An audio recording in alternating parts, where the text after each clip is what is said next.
नमस्कार मित्रमंडळींनो. तर आजच्या भागामध्ये इकडे धैर्य आता बाहेरूनच्या खूप टेन्शनमध्ये बसलेला असतो आणि आता त्याला खूप टेन्शन आलेलं असतं, कारण की त्याला आता सावीला घरी न्यायचं असतं, पण डॉक्टर नाही म्हणतात. आणि आता तो तिथे बसलेला असतो. तेवढा तिथे दामिनी पण येते आणि दामिनी आल्यावर धैर्याला बघते आणि आता तिथे डॉक्टर दामिनीला बोलावून घेतलेलं असतं.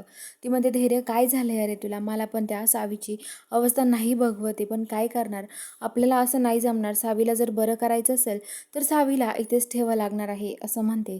आणि इकडे आता जी सावी आहे ती आतमध्ये ते बसलेली असते. ती फक्त म्हणत असते, मला माझा फ्रेंड पाहिजे, मला फ्रेंड पाहिजे असं म्हणत असते. आणि आता दामिनी ते खिडकीतून तिला डोकावते आणि बघते आणि म्हणते की, सावी अगं तू ह्याच हॉस्पिटलमध्ये सडत पडशील, तुला कोणी घ्यायला पण येणार नाही आहे. राहा इथेच आता कायमची.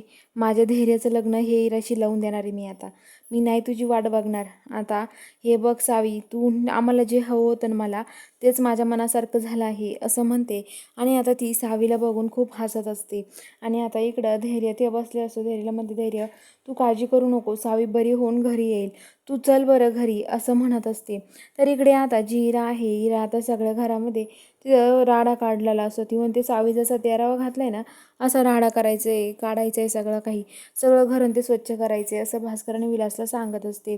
तर इकडे आता जी सावी आहे तिथून बाहेर येतात आणि धैर्य पण.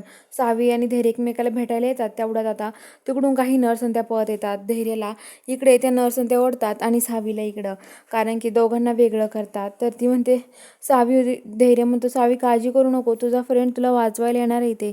तर सावी म्हणते, फ्रेंड मला नाही जायचं यांच्यासोबत असं ओरडत असते. तर आता चला बघूया आता पुढील भागामध्ये नक्की काय ट्विस्ट असणार आहे. खरंच आता सावीला धैर्य जाईल का घरी घेऊन, हे सगळं बघायला चॅनलला सबस्क्राईब करून घ्या.